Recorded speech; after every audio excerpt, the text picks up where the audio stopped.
In this Python tutorial, I will talk about shuffle, one of the most commonly used random functions.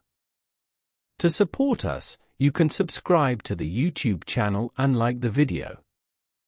Let's make an example to learn how to use the shuffle function. I import the necessary library to use the shuffle function. I am creating an integer list. The list will have 5 members.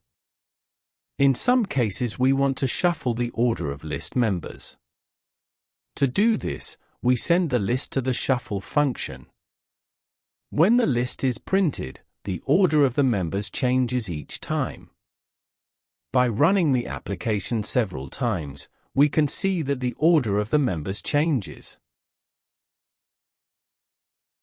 Shuffle function is not only used on integer lists. It is also used in lists containing string members.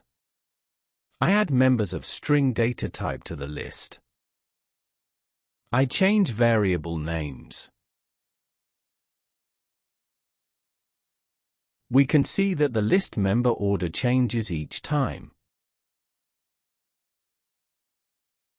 In this Python tutorial, we learned how to use shuffle, one of the most commonly used random functions. To support us, you can subscribe to the YouTube channel and like the video.